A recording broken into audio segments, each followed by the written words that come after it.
भावेन तस्मै श्री गुरुवे नमः।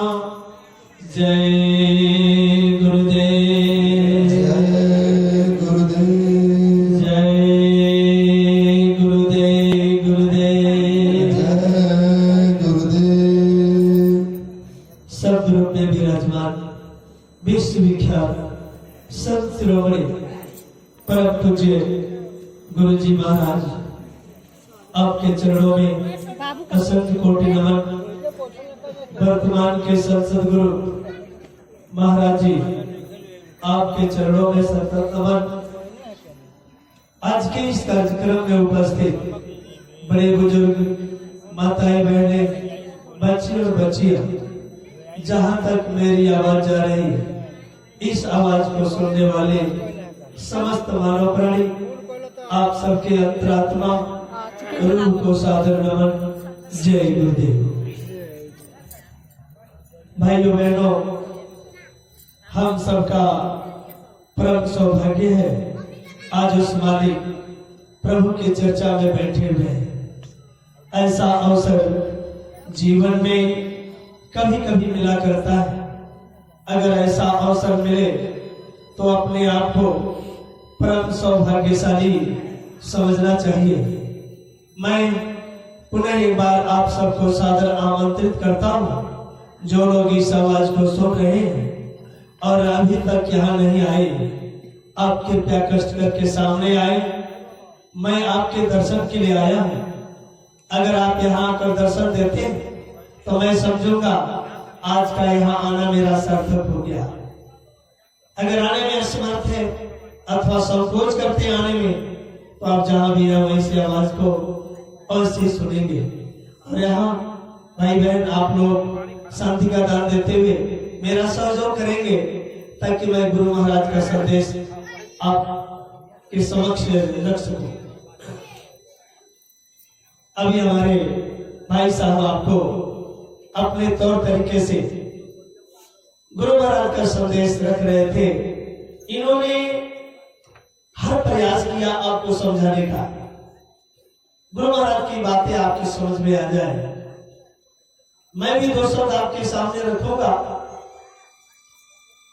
भाइयों बहनों, सच्चाई और हकीकत यह है, ये हमको आपको जो अवसर मिला है थोड़े समय के लिए मिला है।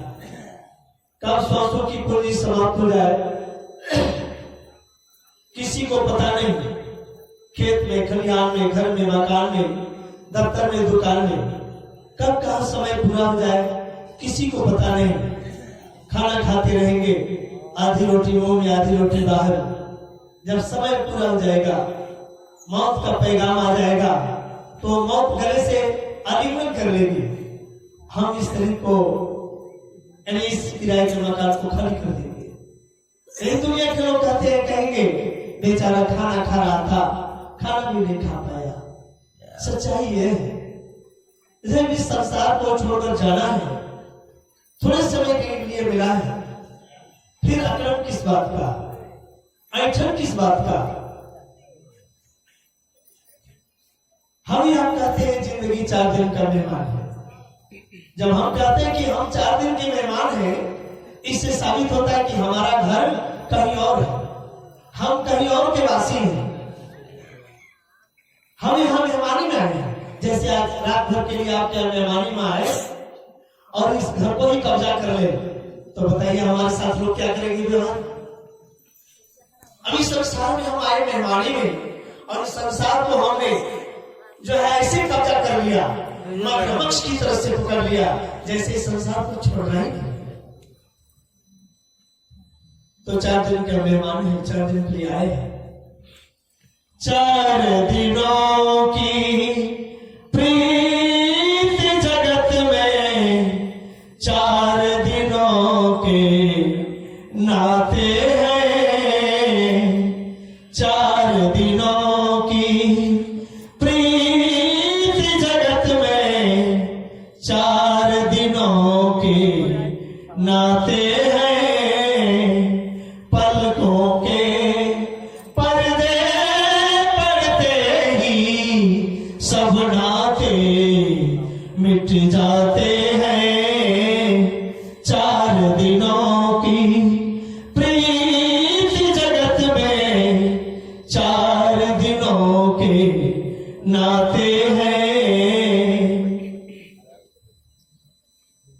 जिनकी चिंता में तू जलता, अरे वे ही चिता जलाते हैं। जिनकी चिंता में तू जलता, अरे वे ही चिता जलाते हैं। जिन पर रक्त बहाए जल सम, जल में वही बहाते हैं। जिन पर रक्त बहाए जल सम, जल में वही बहाते हैं। पलकों के पर्दे पड़ते ही सब नाते मिट जाते हैं। 4 दिनों की प्रीत जगत में 4 दिनों के नाते हैं। और 4 दिन क्या है? बाल्यावस्था, किशोरावस्था, जवानी और बुढ़ापा। तो कोई बाल्यावस्था में चला जाता, कोई किशोरावस्था में चला जाता, कोई जवानी में।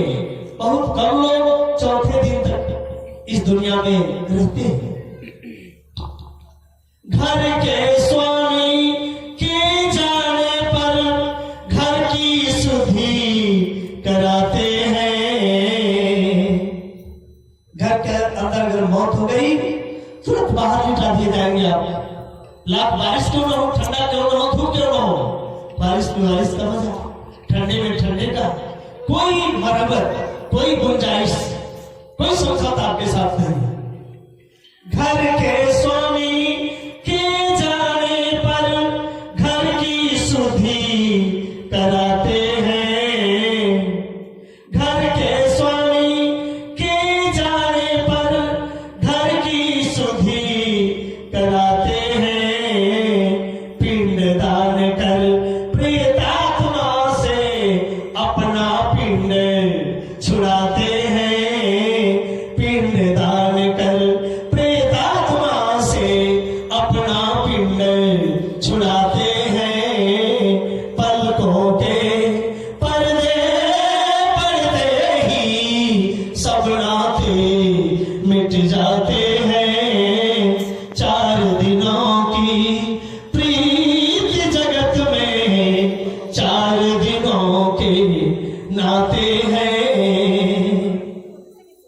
चौथे से 40वें दिन तक हर एक रस्म निभाते हैं। कोई 4 दिन पर कर्म कर देता है, कोई 12, 13, 16 और कोई 40 दिन पर। चौथे से 40वें दिन तक हर एक रस्म निभाते हैं। मृतक के लौट आने का कोई जोखिम नहीं उठाते हैं। मृतक के लौट आने का कोई जोखिम नहीं उठाते हैं।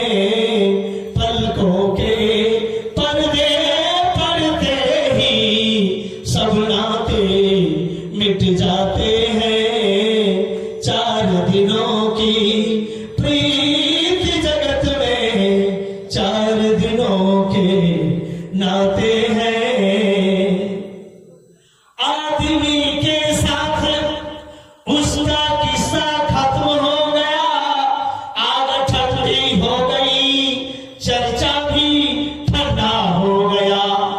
कल तक जो चलता फिरता था बनकर तस्वीर लग गया, दीवार पर मजबूर कितना हो गया।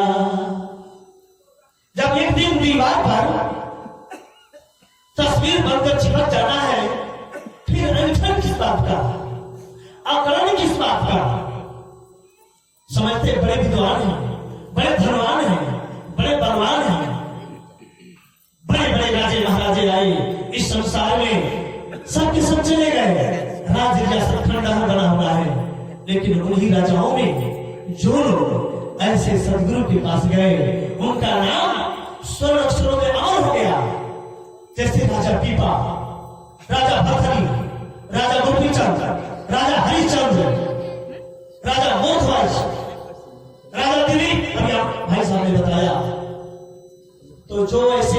लोग इनके शरण में गए। ऐसे महात्मा सदगुरु के शरण में उनका लोक और परलोक दोनों बन गया।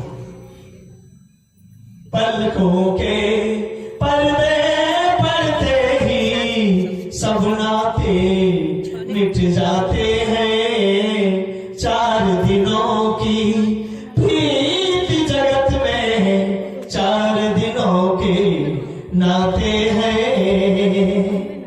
जब 4 दिन की जिंदगी है तो फिर अपना काम कर लिया जाए। अपना काम जीते जी आत्मा को परमात्मा में मिलाना ये तब संभव है जब ऐसे सदगुरु के पास हम जाएंगे, और जाने के बाद ही अपने आप को हम जब समर्पित नहीं करेंगे तो असंभव। आज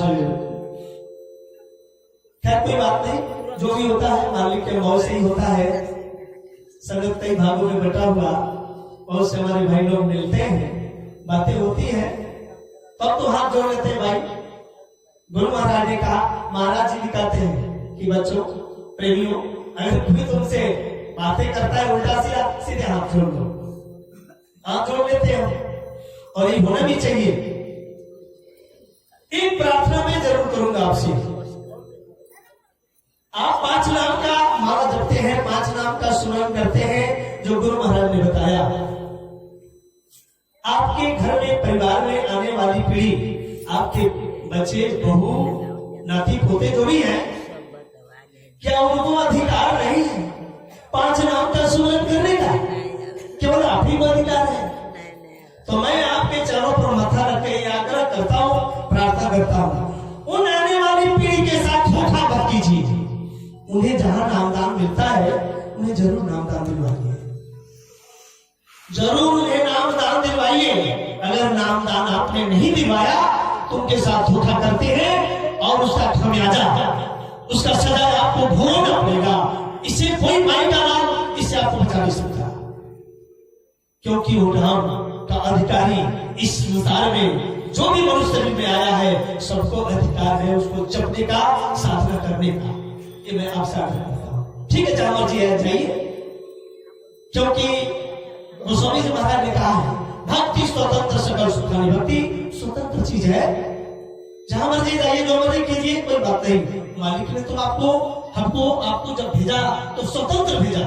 जाओ, अच्छा से अच्छा करो, बुरा से बुरा करो, कोई मना नहीं करेगा, लेकिन दोनों का फर्क अलग अलग है। और अगर आप गुरु भाई हैं तो गुरु भाई के साथ, गुरु भाई का जो रिश्ता होता है वो निभाइए, क्योंकि गुरु महाराज ने कहा इस संसार में जितने भी रिश्ते हैं सभी रिश्तों से सबसे बड़ा रिश्ता गुरु भाई का रिश्ता होता है। और गुरु भाई के रिश्ता को भाइयों बहनों बताया आपको, इस संसार में गुरु भाई का रिश्ता निभाया भगवान कृष्ण ने और सुदामा जी ने। सच्चे गुरु भाई का रिश्ता उन्होंने ही निभाया। एक समय की बात है, महात्मा संदीपनी ऋषि सत्संग सुनाने चले गए थे बरबर में। माता जी ने, गुरु माता ने चना फैलाने के बाहर सूखने के लिए फैला दिया था। सुनसान जब पड़ा तो कोई आया, चना उठाकर लेकर चला गया। गुरु महाराज जब आए तो उन्होंने कहा गुरु महाराज से, स्वामी मैंने चना थोड़ा सा फैलाया था सूखने के लिए, कोई उठा ले गया। गुरु महाराज को बड़ा दुख हुआ। दुख इस बात का हुआ, मेरी कोई खेती गृहस्थी तो है नहीं, और यहाँ जो भी लोग दे देते हैं मुट्ठी भर अन्न दाना, उसी से हमारा भी काम चल जाता है, बच्चे पढ़ते हैं उनका भी काम चल जाता है। जाओ, मैं श्राप देता हूं, जो चना वो खाएगा दरिद्र हो जाएगा। उन्होंने श्राप दे दिया, और ये बात को जान गया जो चना चुरा कर ले गया था, और उसको बेचैनी हुई, ये चना तो खाएंगे हम नहीं, गुरु महाराज ने श्राप दे दिया, इसको खाएंगे तो दरिद्र हो जाएंगे। जब रात में सारे लोग सो गए, वो चना का गठरी ला करके आश्रम के दरवाजे पर फेंक कर भाग गया। सुबह लोग उठे, देखे चना पड़ा हुआ है, गुरु माता ने उठाकर रख दिया। कुछ समय बीतने के बाद भगवान कृष्ण और सुदामा जी दोनों लोग गए लकड़ी तोड़ने, गुरु के आदेश पे लकड़ी तोड़नी। जब चलने का समय हुआ तब तक आंधी तूफान पत्थर इधर से चला, घना घोर घटा गरजता हुआ। सूर्यास्त हो गया। फिर सब जानवर बोलने लगे। कृष्ण सुदामा दोनों जो है दो पेड़ पर चढ़ गए। भगवान कृष्ण ने कहा सुदामा जी से, मित्र, गुरु माता ने चढ़ा दिया था खाने के लिए, थोड़ा सा लाओ खा लिया जाओ, रात कट जाओ तो रात में। उसने विचार किया, ओ सुदामा जी, बहुत से लोगों की मान्यता है कि उन्होंने बेईमानी कर लिया, बेईमानी किया, लेकिन उसके पीछे भी रहस्य है। वो जानते थे, क्योंकि पंडित ब्राह्मण बिरादरी से थे, वो साधना पूजा पाठ किया करते थे। जब ये गुरुकुल पढ़ने गए भगवान कृष्ण तो इनसे दोस्ती हो गई, और जब साधना पर बैठे तो उन्होंने पहचान लिया कि जिससे हमने दोस्ती किया है वो साधारण इंसान नहीं है, वो तो त्रिलोकीनाथ है। मैं बड़ा भाग्यशाली हूं कि मेरा मित्र त्रिलोकीनाथ है। अंदर अंदर खुशी इस बात को जान गए थे कि गुरु महाराज ने चना में श्राप दे दिया है। विचार उन्होंने किया, अगर ये चना मैं अपने प्रभु को, अपने गुरु भाई को अगर मैं खिला देता हूं तो दरिद्र हो जाएंगे, और जब वो दरिद्र हो जाएंगे तो पूरे ब्रह्मांड में हलचल मच जाएगा, भूचाल आ जाएगा, महाप्रलय आ जाएगा। अगर हमारे प्रभु दरिद्र हो गए तो, अरे पहले से मैं थोड़ा दरिद्र हूं, गरीब हूं, थोड़ा और गरीब हो जाऊंगा, लेकिन अपने गुरु भाई को दरिद्र नहीं होने दूंगा, मैं अपने प्रभु को दरिद्र नहीं होने दूंगा। सच्चा गुरु भाई का रिश्ता निभाया, अकेले चना खा लिया। खाने लगे, दांत से कटकट की आवाज आती थी। उन्होंने कहा, कुछ खा रहे हो? उन्होंने कहा, नहीं मैं कुछ नहीं खा रहा हूं। तो दांत तुम्हारी बज रही है? उन्होंने कहा, देख रहे हो जोरों की हवा चल रही है, ठंडक से मेरा दांत कटकट बज रहा है। वो समझ गए, धन्य हो तो खा लिए। बात बीत गई। पढ़ाई शिक्षा समाप्त होने के बाद ये द्वारिकाधीश हो गए। ये गरीब तो थे ही, गरीब से भी गरीब हो गए। अरे भाइयों बहनों, एक वो गुरु भाई थे, उन्होंने अपने गुरु भाई को दरिद्र होने से बचा दिया। सच्चा गुरु भाई का रिश्ता निभाया। और एक और हमारे गुरु भाई हैं जो हमारे गुरु भाई को भटका रहे हैं। गुरु महाराज ने कहा था कि बच्चों, साधना पर बैठोगे तो काल गुरु का रूप धारण करके तुम्हारे सामने आएगा, तुम्हें भटकाएगा।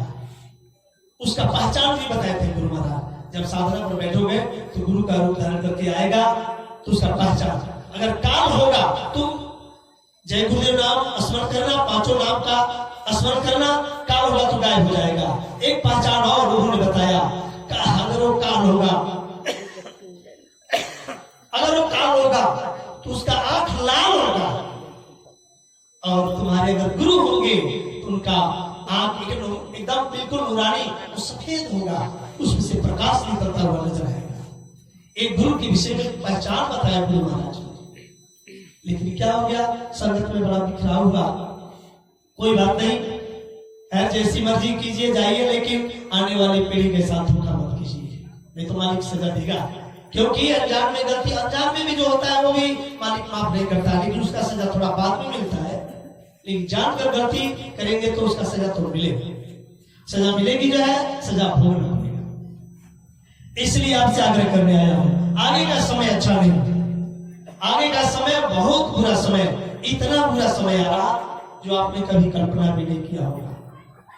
फिर आगे बात बढ़ती है, भाइयों बहनों, परिवार में घर का जो गार्जियन होता है उसके सामने जो भी दुख आता है सब दुख झेल लेता है, लेकिन वह दुख, वह समय, वो भी दुख उन्होंने झेला। सुदामा जी रात दिन हे कृष्ण हे कृष्ण हे कृष्ण का नाम जपा करते थे। रुक्मिणी ने कहा, प्रभु दिन रात आपका नाम लेता है, उसका सहयोग क्यों नहीं करते?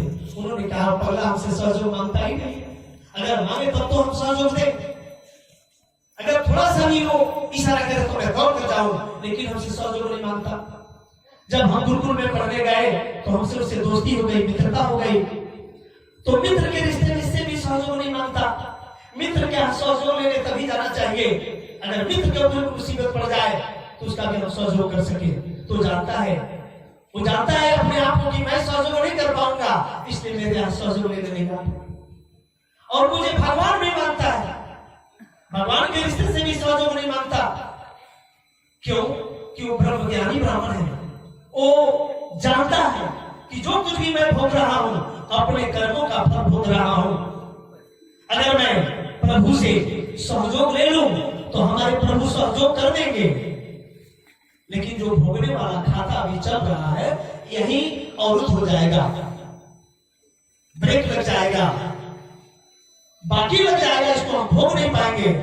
फिर इसको भोगने के लिए मां के गर्भ में आना पड़ेगा, जन्म लेना पड़ेगा। इसलिए वो चाहता है कि इसी जन्म में इसी शरीर से हम अपने कर्म कर्जे को उतार दें, ताकि संसार में फिर दोबारा हमको जन्म लेना पड़े। अरे भाई बहनों, थोड़ा सा कष्ट आ गया, थोड़ी सी परेशानी आ गई तो गुरु महाराज से विश्वास हो गया। अरे गुरु महाराज की दया पता नहीं कहां जा रही। अरे गुरु महाराज जब नामदान देते हैं, दीक्षा देते हैं, उसी समय 12 आना अपने तपोबल से कर्म कर्जा समाप्त कर देते हैं। 4 आना रह जाता है, वो 4 आना भुगाते हैं, वो भी पीछे से सहारा दे करके। गुरु कुम्हार शिष्य को मैं, गुरु कुम्हार शिष्य को मैं, गड़गड़ काले खोर अंदर हाथ सराय के बाहर मारे चोट। जैसे कुम्हार घड़ा बनाता है, कच्चा घड़ा, एक पीटने वाला होता है ऐसे थापी, नीचे से हाथ लगा रहता है, ऐसे पीटता है, उसमें जो भी कंकड़ पत्थर दिखाई देता है नाखून से ऐसे निकालता है, फेंक देता है, फिर ऐसे पीटता है। ठीक वैसे ही समर्थ गुरु जो होते हैं अंदर से सहारा दिए रहते हैं और बाहर से पिटाई करते हैं, एक सुंदर रूप देते हैं घड़े जैसे। और वो भी घड़ा जब पिटाई होती है उसका बहुत दुर्दशा होता है, उस मिट्टी का, मिट्टी खोद कर आता है, तब से लेकर के सब देखिए बहुत कष्ट झेलता है। अंत में घड़ा बनकर तैयार होता है, धूप में सूखता है, भट्टी में तब करके तैयार होता है, तो उसमें हम पानी रखते हैं, तरह तरह के पूजा पाठ में उसमें हम लेते हैं। तो कहने का मतलब यह है गुरु ऐसे होते हैं। तो गुरु महाराज उस समय क्या हुआ, भगवान कृष्ण ने दया किया, समय संजोग आया। तो कहने का मतलब कर्म कर्जा जो भी है हमको आपको अपने स्वतः भोगना होगा। हमारे कर्मों का फल आप नहीं भोग सकते, आपके कर्मों का फल आपके घर में कोई सदस्य नहीं भोग सकता। जो करेगा वही भरेगा, कर्म जो करेगा तो वही फिर भोगना भरना। बड़ा बैरी है मनघट में, इसी को जीतना कठिन है। इसलिए आपसे प्रार्थना है, अगर जीवन में थोड़ा सा कष्ट परेशानी आ जाए तो कभी भी आप गुरु महाराज से सहयोग मत लीजिएगा। गुरु महाराज ने कहा उस मालिक से सहयोग मांगोगे, सहयोग तो कर देगा, लेकिन कई जन्म लग जाएंगे, कई जन्म लग जाएंगे। इसलिए एक चीज मांगना उस मालिक से, हे मालिक, हे प्रभु, मुझे शक्ति दो, जो मुसीबत मेरे सामने आया है उससे मुकाबला करने का मुझे शक्ति दो, मैं उससे मुकाबला कर सकूं, उसे बर्दाश्त कर सकूं। भूखे रह जाना, रोटी मत मांगना उसे शक्ति मांगना, बर्दाश्त करने की शक्ति। तो ये काम करना है। कर ले निज काज जवानी में, इस 2 दिन की जिंदगानी में। कर ले निज काज जवानी में, इस 2 दिन की जिंदगानी में। और निज काज, निज मैंने अपना काज, मैंने काम, अपना काम, जिस काम के लिए शरीर मिला वो काम हमको आपको करना है। सौभाग्य ये नर्तन पाई है, बड़े भाग्य जवानी आई है। सौभाग्य ये नर्तन पाई है, बड़े भाग्य जवानी आई है। भगवान इसी में मिलते हैं, भगवान इसी में मिलते हैं। क्या ढूंढे पाथर पानी में, कर ले निज काज जवानी में, इस 2 दिन की जिंदगानी में। महात्माओं ने 2 दिन का महत्व दिया है, क्योंकि बाल्यावस्था खेलने में चला जाता, मालूम नहीं होता। अब वृद्धावस्था बीमारी में चला जाता, तो किशोरावस्था और जवानी यही समय है कुछ करने का, सीखने का, कमाने का और भ्रष्ट करने का। इसलिए 2 दिन का बात उन्होंने बताया, कर ले निज काज जवानी में, इस 2 दिन की जिंदगानी में।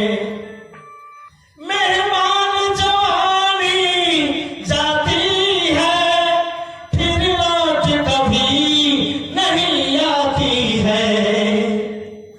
मैं जा रहा था गुरु महाराज का संदेश सुनाने, एक वृद्ध बेचारे बैठे थे दरवाजे पर, देखे तो उनको बुलाए। वो बात लगता है कि हम अंतिम श्वास तक नहीं भूल पाएंगे। बुलाए, अपना दुख दर्द रोने लगे, तो हमने उनको समझाया जहां तक समझाना था। बातों के दौरान उस वृद्ध ने एक बात कहा, क्या कहा, हारे जवानी चली गई, एक बार और आ जाती तो मैं इन लोगों को दिखा देता, घर वालों को। अब बताइए, बुढ़ा आदमी बैठकर कल्पना करे कि हारे जवानी चली गई, एक बार और आजा, संभव है, हो सकता है।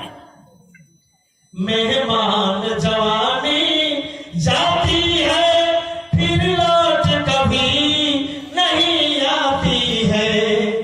ऐ मोड़े से ना खो देना, ऐ मोड़े से ना खो देना, तू किसे और कहानी में। कर ले निज काज जवानी में, इस 2 दिन की जिंदगानी में।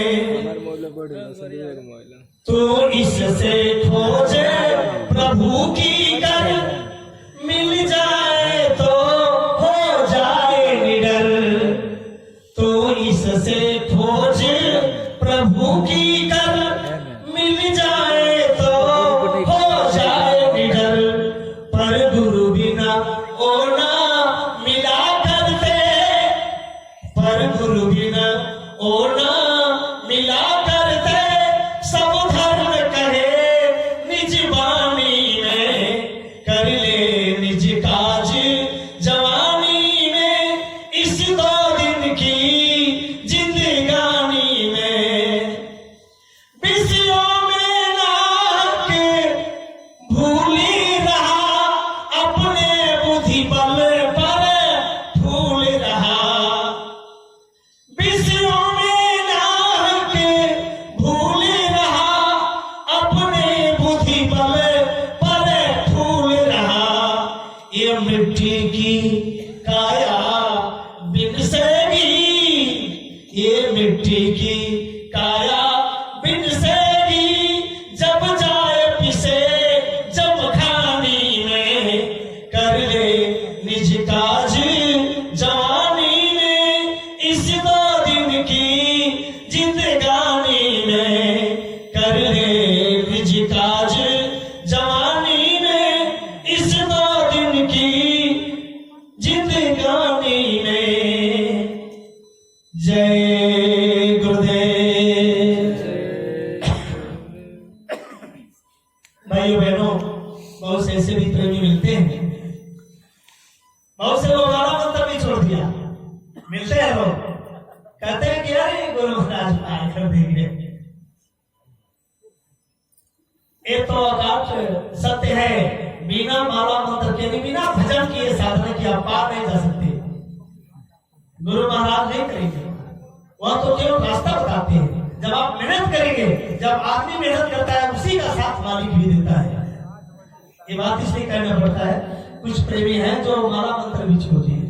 अरे अब तो गुरु महाराज वही पार कर देंगे, तो उसी के लिए रास्ता जुक्ति बताए, लेकिन उसकी कमाई करना है हमको, हमें उसकी कमाई करनी है। तो हमारे भाई साहब आपको सत्संग सुनाया, कुछ खान पान पर भी बात बताया थोड़ा बहुत, मैं भी थोड़ा सा बताना चाहता हूँ। अध्यात्म का पहला पौधा खान पान, जैसा खाए अन्न वैसा आवे मन, जैसा पिए पानी वैसे निकले वाणी। इसलिए खान पान को ठीक कर लीजिए। जो हमारे भाई बहन शाकाहारी है, सत्संगी, अच्छी बात है। जो नहीं है, आपसे आग्रह है कि आप शाकाहारी हो जाइए, जीव पर दया कीजिए, रोह पर रहम कीजिए। क्योंकि शाकाहारी रह करके हम पूजा पाठ करेंगे तो पूरा लाभ मिलेगा, नहीं तो लाभ मिलेगा नहीं।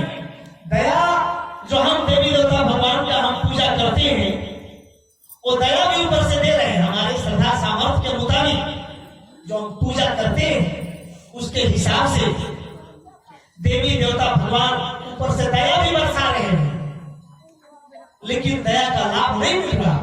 कारण कि पात्र हमारा खराब है। पात्र में अगर छेद है और उसमें पानी रखा जाए, दूध रखा जाए, क्या उसे सलामत रहेगा? नीचे गिर जाएगा। ठीक वही आप है, मालिक दया बरसा रहे हैं लेकिन पात्र में छेद है। एक मैं उदाहरण देना चाहता हूं।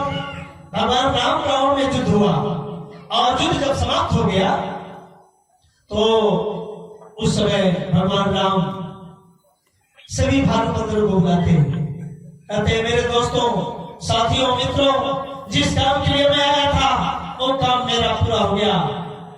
महाराज विभीषण को राज मिल गया, राक्षसों का सफाया हो गया, मुझे मेरी सीता मिल गई।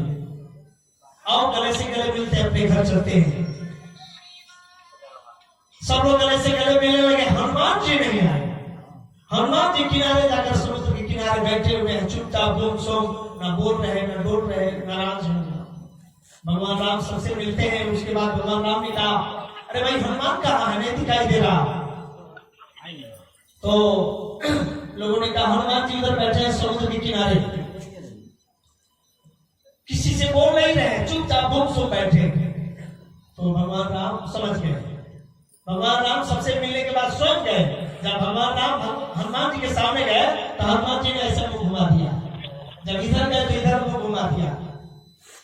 भगवान राम ने कहा, भाई क्या बात है, क्यों नाराज हो, कुछ तो बोलो, क्या कष्ट है, क्या क्या बात है, तुम मुझसे बोल नहीं रहे हो, मेरी तरफ सीधी देख नहीं रहे हो। हनुमान जी ने कहा, प्रभु सबको आप लेकर जाइए, मैं नहीं जाऊंगा, मैंने विचार कर लिया है, मैं ही अपना प्राण त्याग दूंगा। भगवान राम ने कहा, ऐसा क्यों, क्या बात है? तो हनुमान जी ने कहा, भाई ऋषियाई सबे बढ़िया लगेगा जब केवल मनावे वाला होगा, अब केवल मनावे वाला नहीं थे कितना ऋषियाई का बिगाड़ लिया। आज ऋषियाई सबे अच्छा लगेगा जब केवल मनावे वाला होगा, आज जब मनावे की तो मानियो चाहिए, इन्हें एकदम फूल नहीं चाहिए। भगवान राम कहते बोलो क्या बात है? तो हनुमान जी ने कहा, जब मैं घर से आया तो बहुत से हमारे साथी आए और इस महासंग्राम में शहीद हो गए, राम रावण की युद्ध में मर गए, चले गए इस दुनिया से। जब हम अब घर जाएंगे तो माताएं माने पूछेंगी, भाई लोग पूछेंगे, मेरा बेटा तेरे साथ गया था, तू कहां छोड़कर आ गया? मेरा पति तेरे साथ गया था, कहां छोड़कर आ गया? मेरा भाई तेरे साथ गया था, कहां छोड़कर चला आया? तो मैं उन लोगों को क्या जवाब दूंगा? इसलिए मैंने विचार किया है, न घर जाऊंगा, न कोई पूछेगा और न जवाब देना पड़ेगा, मैं अपना प्राण यही त्याग दूंगा। भगवान राम ने कहा, तो सबको लेकर जाओगे? उन्होंने कहा, हाँ, सब जब जाएंगे तब हम घर जाएंगे, वरना नहीं जाएंगे। धन्य है भक्त, धन्य है भगवान। इसीलिए तो कहा गया है, भगत के बस में है भगवान, भगत के बस में है भगवान, भक्त बिना कुछ भी नहीं है, भक्त है उसकी जान, भगत के बस में है भगवान, भगत के बस में है भगवान। भगवान राम ने कहा, चलो हम तुम्हारी बात मानते हैं, जो जीवित है वो तो अपने पैर से चलकर जाएंगे ही, जो मरे हैं वो भी अपने पैरों से चलकर जाएंगे अपने घर। उसके बाद रामायण में लिखा हुआ है, भगवान राम ने अमृत की बारिश कराया, सुधा वृष्टि भई दौदल माही, जिए भालु कपि निश्चर नाही। भगवान राम ने अमृत की बारिश किया, सुधा वृष्टि, सुधा कहते हैं अमृत को, अमृत की बारिश कराया, भालू बंदर जिंदा हो गए, राक्षस मरे के मरे लगे। क्यों? बड़े बड़े विद्वान लोग आते हैं, क्या करते हैं जानते हैं? भालू बंदर ऐसे मुंह ऊपर करके गिरे थे और राक्षस सब मुंह नीचे करके इसे गिरे थे, इसलिए उनके मुंह नहीं गया। अब आप लोग मैं पूछता हूँ, में युद्ध होता है तो क्या कोई जरूरी है एक पक्ष के सारे लोग ऐसे मुंह करके गिरेंगे कि लोग ऐसे करके? सब लोग उल्टा सीधा गिरे थे ऊपर नीचे करके। अमृत की बारिश हुई, राक्षस के मुंह में भी गया, भालू बंदर के मुंह में भी गया। भालू बंदर जिंदा हो गए, राक्षस हमारे के मरे रहे। क्यों? राक्षस मांस खाते थे, मांसाहारी थे, और भालू बंदर भगवान राम के भक्त शाकाहारी। जब अमृत को उनके मुंह में गया, शाकाहारी तो अमृत जाकर काम कर गया, जीवित हो गए, और राक्षस के मुंह में गया तो जाकर फट गया, मरे के मरे रह गए। ठीक वही हाल आज भी है। आप देवी देवता भूया भवानी जिनका भी आप पूजा करते हैं, राम कृष्ण जिनका भी आप पूजा करते हैं, वह दया की बारिश ऊपर से कर रहे हैं, लेकिन आकर फट जा रहा है, वो दया फट जा रहा है। जैसे उस समय फट गया। इतना पूजा हो रहा है, इतना धार्मिक अनुष्ठान हो रहा है, इतना यज्ञ हो रहा है, परिवार में समाज में शांति क्यों नहीं मिल रही? कभी आपने विचार किया? नहीं। उसका एक वजह है खान पान। खान पान बिगड़ गया, सब बिगड़ गया, सारा सिस्टम ही खराब हो गया। इसलिए आपसे आग्रह है, जैसे दूध है, दूध को सही सलामत रखना है तो उसको रखने के लिए कैसा बर्तन चाहिए? साफ सुथरा बर्तन चाहिए। कूड़ा कचरा लगा है, उसमें दूध रख दीजिए, फट जाएगा। और एक सुधा कंपनी है, इस मृतलोक का अमृत कहा गया दूध को। एक सुधा कंपनी है, सुधा कंपनी दूध से बहुत सारी मिठाई बनाती है, आप खाए भी होंगे। तो सुधा है यहाँ का अमृत दूध। तो कूड़ा कचरा लगा उसमें रख दीजिए तो फट जाएगा। ठीक वैसे ही इस शरीर में कूड़ा कचरा अगर है, कूड़ा कचरा का मतलब मांस मछली अंडा शराब गंदा विचार अगर है, तो अमृत को दया आकर फट जाएगा। इसलिए आपसे आग्रह है, शाकाहारी हो जाइए, जीव पर दया कीजिए। वैसे तो किसी महात्मा ने मांस खाने को नहीं कहा। एक ऐसे महात्मा है कबीरदास जी महाराज। कबीरदास ने कहा है, बकरी पाती खात है ताकर खींची खाल। बकरी पत्ती खाती है तो लोग उसका चमड़ा खींच लेते हैं। फिर आगे कहते हैं, बकरी पाती खात है ताकर खींची खाल। जो नर बकरी खाते है ताको कौन हवाल। बकरी पत्ती खाती है तो लोग उसका चमड़ा खींच लेते हैं, जो लोग बकरी खाते हैं उनका क्या हाल होगा? ये मैं नहीं कहता है, आपके ग्रंथ शास्त्र में लिखा हुआ है। फिर आगे उन्होंने कहा, तिल भर मच्छी खाई के कोट गऊ दे दान। काशी करवट ले मरे तो भी नरक निदान। तिल कितना बड़ा होता है? तिल के बराबर मछली आप खा लीजिए और करोड़ों गाय दान कर दीजिए। और काशी भगवान शंकर का नगरी बताया गया है कि उनके त्रिशूल पर काशी नगरी बसा है। काशी में जाकर मरिए, फिर भी नरक में जाने से कोई काल आपको बचा नहीं सकता। तिल भर मछली खाए के कोट गऊ दे दान। काशी करवट ले मरे तो भी नरक निदान। जाना है। फिर इसी बात को महात्मा गुरु नानक देव ने कहा, क्या बकरी क्या भेड़िया क्या अपना जाया, सबका लहू लेक है, किसने तुझे भरमाया। आपको बुखार हो गया, बुखार को ठीक करने के लिए थोड़ी सी सुई चुभाते हैं डॉक्टर, आधा इंच 1 इंच दर्द होता है। आज जिसका गला काट कर आप खा जाते हैं, क्या उसे खुशी होती है? कभी आपने विचार किया? नहीं।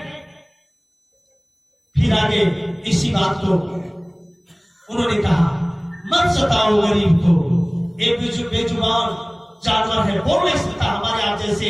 हमको आपको अगर कोई कष्ट देता है समाज में तो पंचायत में जाते हैं, थाने में जाते हैं, कोर्ट कचहरी में जाते हैं, न्याय की गुहार लगाते हैं, मुझे न्याय चाहिए। वो बेचारा किसके पास जाए? बस वह तो बस मालिक से बर्दाश्त लगाता है, मालिक आप भी न्याय करेंगे। मत सताओ गरीब को, वह रो देगा, सुनेगा उसका मालिक, तुम्हें जड़ से खो देगा। ऐ इंसान, किसी गरीब कमजोर बेजुबान को मत सता, वरना उसका रोना सुनकर मालिक तुम्हें जड़ से खो देगा।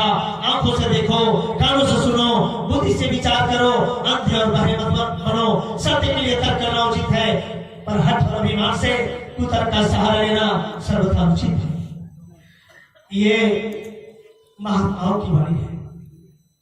इसी बात को आगे और भी महात्माओं ने कहा।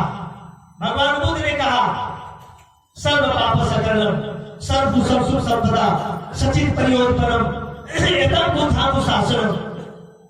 किसी तरह का पाप मत करो, सभी जीवों पर दया करो, अपने मन को अपने नियंत्रण में रखो, अहिंसा परमो धर्म, ये उन्होंने बताया।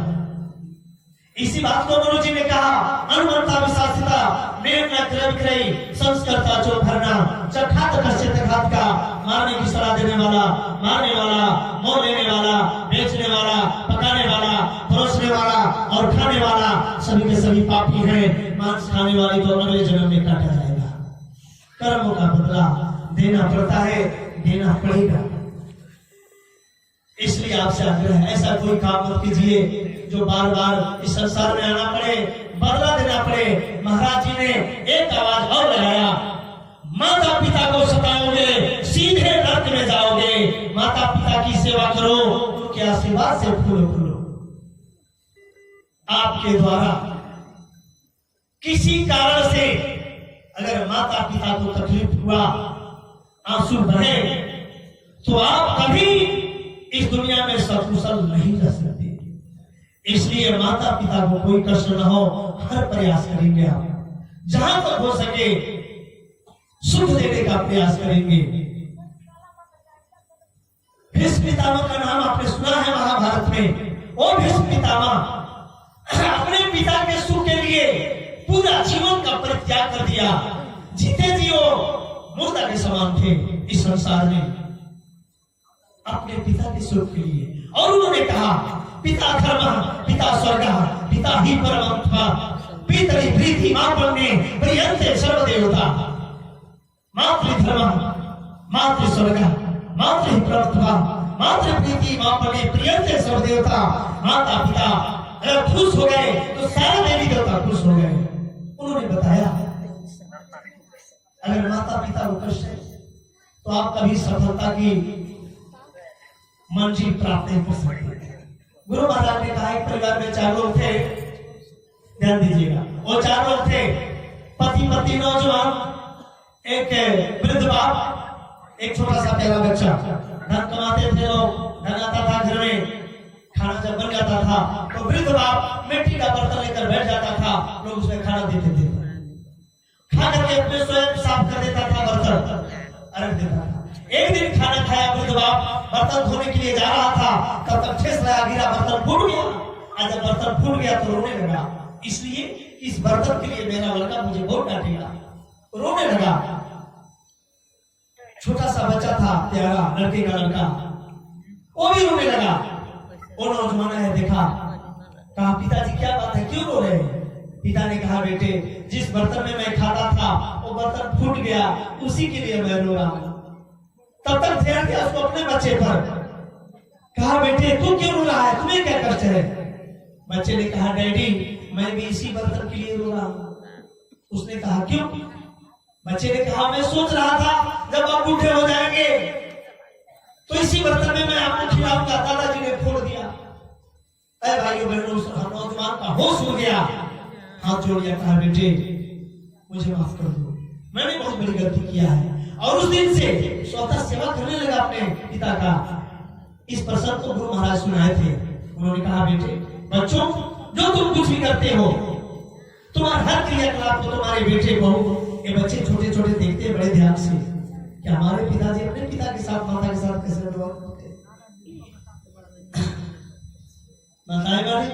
थोड़ा आप ध्यान दीजिएगा, क्योंकि घर की जिम्मेदारी माताओं बहनों को होता है। माताएं बहनें बड़ा त्यागी होती है और घर संभालती है। एक घर में वो बहू आई, एक घर में बहू आई, वो बहू संस्कारी थी। उसे मालूम था कि मेरी सासू तो है ही घर में, लेकिन मेरी आजी सास भी घर में है, यानी हमारी सासू माँ की भी सासू माँ है। एक सप्ताह बीत गया, दादी माँ से भेंट नहीं हुआ। तो उसने कहा दादी माँ कहाँ है, दिखाई नहीं दे रही है, दादी माँ तो है ना। सासू ने कहा छोड़ो उसकी बात, जाने दो, तू अपना घर गृहस्थी संभालो, उधर उसका बिस्तर है जहाँ पशु पाले जाते हैं। अच्छा, सब लोग सो गए तो टॉर्च जलाई और धीरे धीरे चली गई जहाँ पशु बांधे थे, बिस्तर के पास चली गई, जाकर पैर छुई, प्रणाम की और बैठकर पैर दबाने लगी। उस वृद्ध माँ का आंख छलक उठा, आंख से आंसू बहने लगे, वात्सल उमड़ पड़ा। उसने कहा बेटी कैसी तू आ गई, मत आना यहाँ, तेरी सासू माँ तुझे बहुत डांटेगी, मेरे पास कोई नहीं आता, न आने देती है। कहा अच्छा कोई नहीं, कोई बात नहीं दादी माँ, मैं निपट लूंगी। अब वो जाती जाती थी, पैर दबाती थी, सेवा करती थी। उसने देखा दादी माँ के सिर के सामने ऐसे घंटा लटका हुआ था। उसने कहा माँ, दादी माँ ये घंटा कैसा लटका? तो उसने कहा बेटी मुझे तो बोली, मैं बोल नहीं पाती हूँ तेज, तो किसी को बुलाना होता तो ऐसे मैं घंटा बजा देती हूँ और घंटा का आवाज सुनकर लोग आ जाते हैं और मेरी जरूरत का चीज दे देते हैं, बस लोगों को बुलाने के लिए घंटा टंगा है। उसने कहा अच्छा। सब देखती रही, कुछ नहीं बोली। विदाई उसकी हुई, चली गई अपने मायके, और मायके से फिर दोबारा जब अपने ससुराल आई तो बहुत सारी मिठाई कपड़ा वगैरह लेकर के आई सबके लिए। दादी अपने सासू माँ को सब दिखाने लगी, खूब दिखाई, देखती गई। उस पेटी में सबसे नीचे वैसा ही घंटा खरीद कर रखी थी। सासू ने कहा बेटी घंटा क्यों लाई हो?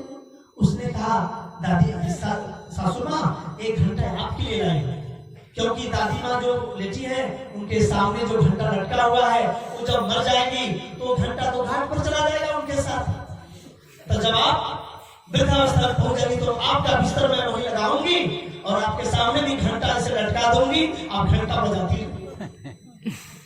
अरे भाइयों बहनों, उस सासू माँ का होश उड़ गया, वो भी हाथ जोड़ ली। उसने कहा बेटी गलती हो गई। उसी समय उसी क्षण अपनी सासू को लाई अपने सेवा करने लगी। कहने का तात्पर्य भाइयों बहनों, जो कुछ भी हम करते हैं हमारे क्रियाकलाप को हमारे बच्चे बड़े सावधानी से देखते हैं। हमारे पिताजी किसके साथ कैसा व्यवहार करते हैं, कैसे हंसी मजाक करते हैं, बड़ों के साथ कैसा सलूक करते हैं, सब देखते हैं बच्चे। तो सूद ब्याज जोड़ करके एक दिन वापस करते हैं। इसलिए कोई ऐसा काम मत कीजिए जिससे बार बार हमको बदला देना पड़े, संसार में आना पड़े और आते जाते रहे, जन्म का चक्कर छूटे रहे। ये मैं आपसे प्रार्थना करने आया हूँ। आगे का समय अच्छा नहीं, बाबा जी ने कहा जाकर बता दो, आगे वो समय आ रहा है, भगदड़ मचेगा, लोग भगेंगे, पीछे मुड़कर देखने को मौका नहीं मिलेगा। ऐसा समय आ रहा, ऐसी ऐसी बीमारियां आ रही है, डॉक्टर बीमारी नहीं पहचान पाएंगे, दवा पड़ी रहेगी, लोग मरेंगे, दवा काम नहीं करेगी, लोग उस तरह से मरेंगे जैसे कीड़े मकोड़े मरते हैं, लोग इतने ज्यादा मरेंगे, लाश जलाने और दफनाने की कौन कहे, घर से निकालने वाला कोई नहीं मिलेगा। वो समय आ रहा है, वो दिन दूर नहीं। गुरु महाराज ने बहुत प्रचार कराया, मैं आपको याद दिला रहा हूँ। ऐसे दीवार पर हम लोग प्रचार किया करते थे।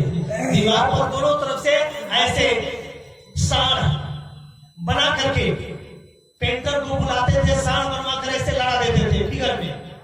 एक साड़ के ऊपर लिखा जाता था सब धर्म लड़ेंगे आपस में, और दूसरे साड़ पर लिखा जाता था सब राष्ट्र लड़ेंगे आपस में, और दोनों का सिंह जहां लड़ता था वहां लिखा जाता था जन जन में होगी क्रांति।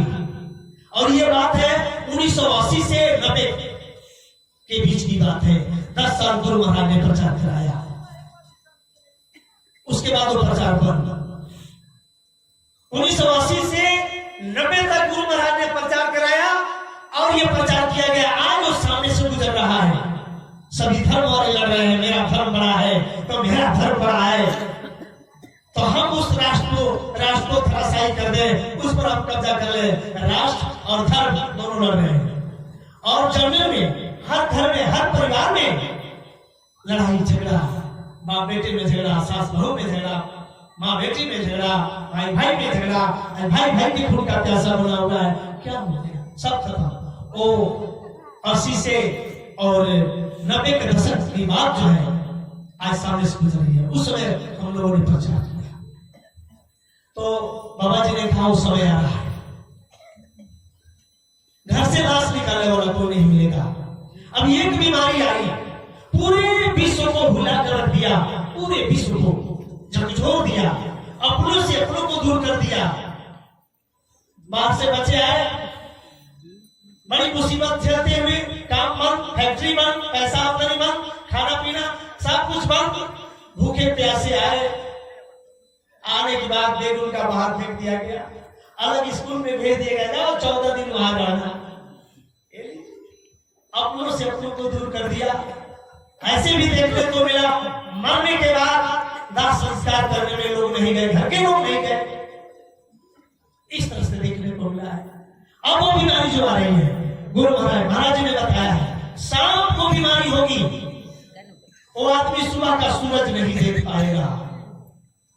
बाबा जी ने कहा, गुरु महाराज ने कहा, महाराज जी शाम को बीमारी होगी, सुबह का सूरज नहीं देख पाएगा। राम नाम सत्य। ये तो कोरोना ये इलाज कराने का भी थोड़ा मौका दे दिया, परहेज से कुछ कंट्रोल हो गया, लेकिन वो आ गया जो बीमारी आ रही है वह मौका नहीं देगी। तो समय आ रहा है। अभी आपने कुछ नहीं देखा, सूखा, अकाल, भुखमरी, भूकंप, तोड़ फोड़, हड़ताल, महामारी, महंगाई, लगी, बाढ़, अत्याचार, भ्रष्टाचार, दुराचार, चोरी डकैती, लूटपाट, घुसखोरी, दलाली, खत्म विचार, आंधी तूफान, धोखाधड़ी, छठपट, प्रपंच, ये भयंकर भयंकर बीमारियां मुंह फाड़ करके आने वाली हैं। अभी आपने कुछ नहीं देखा, इसलिए उस दिन को देखने के लिए तैयार रहिए। अगर मालिक ने सही सलामत रखा तो दिन देखने को मिलेगा। आने झकझोर दिया बीमारी तो राम नाम से कोई बात नहीं। तो आप शाकाहारी हो जाए, अपने दोस्त मित्र रिश्तेदार जो भी आपके मिले उन सबसे कहिए, अगर आपके बताने पर, आपके कहने पर अगर कोई शाकाहारी हो गया, उसका पूरा रास्ता छूट गया, अच्छे रास्ते पर चल दिया, तो आपके साधना में आकर भी जुड़ जाएगा, आपके साधना में तरक्की होगी। इसलिए प्रार्थना है, जहां भी जाए आप दोस्तों से, मित्रों से, अपने साथियों से बताते रहे, खान पान की जरूर बात बताएं, इधर उधर की बातें न करके खान पान की बात बताएं, शाकाहारी का बात बताएं लोगों को। तो मैं ज्यादा समय आपका नहीं लूंगा, आपने ज्यादा समय दिया। इन्हीं शब्दों के साथ मैं अपने वाणी का विराम देने जा रहा हूं। हमारे कहने में, आप सुनने में अगर आपको कष्ट हुआ हो, आपके आत्मा को ठेस लगा हो, तो क्षमा करेंगे। अब तक जो कुछ भी आपने सुना, जो बातें आपको अच्छी लगी सब गुरु महाराज की, और जो बातें खराब लगी वो मेरी। तो अच्छी बात को जीवन में उतारेंगे, और जो खराब लगा होगा यही छोड़ देंगे। इन्हीं शब्दों के साथ मैं अपने वाणी का विराम दे रहा हूं। अब मैं आपके समक्ष आमंत्रित करता हूं हमारे जिला के